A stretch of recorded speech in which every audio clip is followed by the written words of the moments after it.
체형 교정? 그 전에 꼭 알아야 할 진짜 이야기.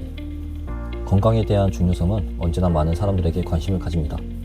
특히나 요즘 자세가 바르지 못해서 통증이 생겼다, 체형을 바꿔야 통증이 없어진다, 이런 이야기들 많이 들어보셨을 겁니다. 하지만 과연 이게 정말 다 맞는 이야기일까요?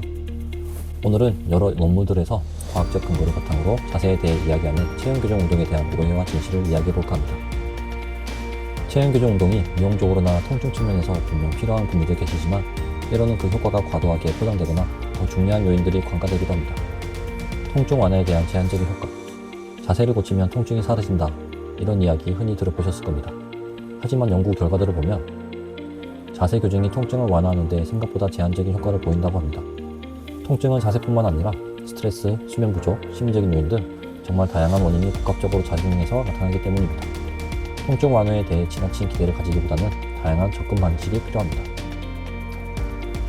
통증과 자세의 상관성. 허리 통증을 이야기시키는 여러가지 원인 중 척추의 과조만도 영향이 있을 수 있습니다. 다만 이건 상관관계가 있을 뿐, 허리의 과전만이 원인이 되어 통증이 생긴다라는 결과가 생기지 않습니다. 원인과 결과의 인과관계는 성립되지 않는다는 겁니다. 우리 몸의 구조적인 비대칭이나 나쁜 자세라고 불리는 것들이 반드시 통증과 직결되는 건 아닙니다. 뇌가 통증을 인식하는 방식은 훨씬 더 복잡합니다. 근육 불균형 이론.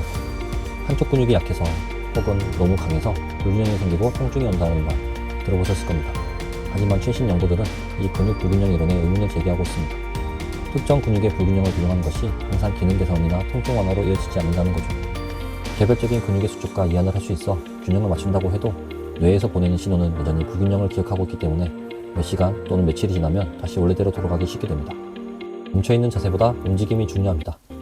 완벽한 정적 자세를 유지하는 것보다 일상생활에서의 자연스럽고 효율적인 동적 자세가 훨씬 더 중요하다는 연구 결과들이 많이 있습니다. 통증을 줄이고 부상을 예방하는 데는 앉아있고 서있는 정적인 몸의 자세를 교정하는 것보다 우리가 어떻게 움직일 수 있는지가 더 핵심적인 역할을 하게 됩니다. 오히려 올바른 자세를 잡기 위해 계속된 근육 긴장을 하다 보면 오히려 통증은 더 심해질 수도 있죠. 최상의 정적 자세를 유지하는 것보다 움직임을 한번 만들어주는 게 훨씬 더 좋은 몸을 유지할 수 있습니다. 생활습관과 심리적인 요인 개선. 만성 통증을 겪고 있다면 단순히 몸의 자세를 교정하는 운동만으로는 부족할 수 있습니다. 통증은 심리적인 스트레스, 수면 패턴, 활동량, 무의식적인 움직임 습관 같은 것들이 미치는 영향이 매우 크다는 사실. 몸과 마음을 통합적으로 돌보는 접근이 필요합니다. 교정 운동 효과 과장될 수 있습니다. 특히 요추의 전만, 허리가 과도하게 꺾이는 자세 같은 특정 자세를 교정하는 운동들이 통증 완화에 제한적인 효과만 보인다는 연구 결과들이 많이 있습니다. 특정 자세에 너무 매몰되지 않는 것이 중요합니다. 관절의 구조적인 변화보다 더 중요한 건 얼마나 더 잘 구부러지고 펴지고 기울어지고 회전되는지와 같은 관절의 기능적인 움직임이 더 중요합니다. 눈에 보이기 쉬운 마케팅 방법. 체형 교정 시장에는 과학적인 검증 없이 자세가 이 모든 통증의 원인으로 가정되는 경향이 있습니다. 특정 자세가 만병의 근원인 것처럼 포장되어 마케팅에 이용되는 경우가 많죠. 실제로 체형 교정을 하다 보니 통증이 줄었다라는 사람들도 있지만, 그건 체형이 변해서라기보다 체형을 변화시키기 위해 안 쓰던 관절을 움직이고 못 쓰던 근육을 쓰면서 생기는 자연스러운 변화일 수 있습니다. 부분보다는 전체적인 움직임. 우리 몸은 전체가 유기적으로 연결되어 움직이게 됩니다. 발목이 아프니 발목 운동, 어깨가 아프니 어깨 운동 같은 특정 부분의 교정 운동보다는 몸 전체의 움직임의 질과 효율성을 높이는 기능적인 움직임에 초점을 맞추는 것이 통증 완화와 운동 능력 향상에 훨씬 효과적이라는 증거들이 많습니다. 유전적인 요인과 개별성. 우리 몸의 형태는 유전적인 요인이나 개개인의 독특한 생체학적인 특성에 따라 다양합니다. 단순히 이상적인 자세와 다르다고 해서 무조건 교정해야 하는 건 아닌 거죠. 따지고 보면 우리 몸은 불균형이 자연스러운 걸 수 있습니다. 횡격막도 비대칭이고 골반도 균형이 맞지 않습니다.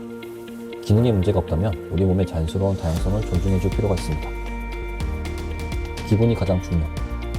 결국 근골격계의 건강과 통증 관리에 가장 효과적인 것은 무엇일까요? 바로 꾸준한 근력 운동과 유연성, 민첩성, 밸런스, 심폐지구력 등 특정 교정 운동보다는 전반적인 신체를 강화하고 관절 가동 범위를 넓히는 것이 장기적인 건강과 기능 유지에 훨씬 더 중요하다는 사실입니다. 어떠셨나요? 흔히 듣던 이야기와는 조금 다른 이야기일 수도 있을 것 같습니다. 자세는 무의식적인 형태로 존재하고 매는 이상적인 바른 자세를 선호하는 것이 아니라 나에게 편한 안정적인 자세를 선호합니다.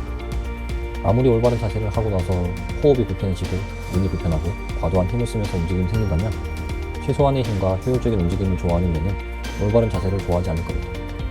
단순한 정렬의 문제가 아닌 내 몸의 움직임을 인식하고 조절할 수 있는 능력을 키워보시는 걸 추천드립니다. 이상 움직임의 뇌였습니다.